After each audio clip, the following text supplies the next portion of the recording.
பெரியாருக்கு எதிரா சீமான் உள்ளிட்டவர்கள் வைக்கக்கூடிய மிக முக்கியமான ஒரு குற்றச்சாட்டு, வளர்ப்பு மகள எப்படி அவர் கல்யாணம் பண்ணலாம்? அப்படின்னு கேட்கிறாங்க. அது நியாயம் தானே?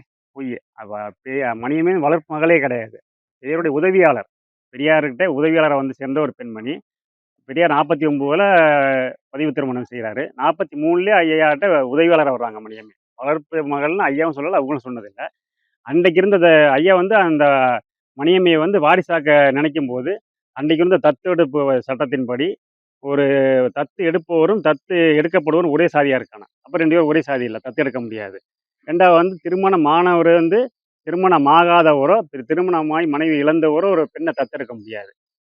அப்ப மனைவியாக்கினா தான் முடியும். அன்னைக்கு இருந்த இது சட்டப்படி பெண்களுக்கு சொத்துரிமை கிடையாது. அப்ப சொத்துரிமையோட கூடிய வாரிசாக்கணும்னா மனைவியாக்கணும் தான் சட்டப்படி முடியுங்கிறத சட்டப்படியான ஏற்பாடு தானே தவிர, அது திருமணம் சட்டப்படியான ஏற்பாடு.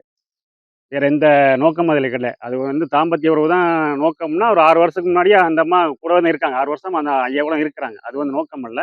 சட்டப்படியான வாரிசாக்குறது ஒரு ஏற்பாடு அது. அப்படி ஏன் சீமான் உள்ளிட்டவர்கள் இந்த பர்ட்டிகுலர் பெரியாருடைய திருமணத்த விமர்சனம் பண்ணி கொச்சைப்படுத்தி பேசிக்கிட்டே இருக்கும் பொழுது, பெரியாரிஸ்ட்டுகள் ஏன் அமைதியா இருக்கணும்? பதில் குடுத்துருக்கலாம்ல. பதில் குடுத்துக்கிட்டு தான் இருக்காங்க.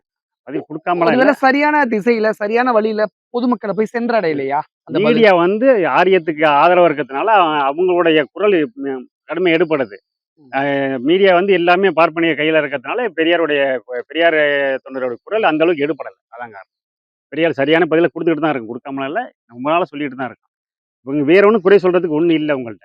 கருத்தியல் மீதாவோ, அவருடைய தத்துவத்தின் மீது குறை சொல்ல முடியாததுனால, இப்படிப்பட்ட ஒரு இது கீழ்த்தரமான விமர்சனம் தான் வச்சுக்கிட்டு இருக்காங்க. தொடர்ந்து நாங்க பதில் சொல்லியும் தொடர்ந்து அத வச்சுக்கிட்டு இருக்காங்க. என்ன ஒரு விஷயம் புரியவே இல்லன்னா, சீமான ஆரம்ப காலத்துல வளர்த்து எடுத்ததே பெரியாரிஸ்ட்டுகள்ன்னு சொல்றாங்க. அப்பேற்பட்ட பெரியாரிஸ்ட்டுகள் அந்த வளர்ந்து வந்த விதங்கள மறந்துட்டு, நன்றி மறந்து போய் சீமான் இப்படி பேசுறாருன்னு ஒரு குற்றச்சாட்ட பெரியாரிஸ்ட்டுகள் வைக்கிறாங்க.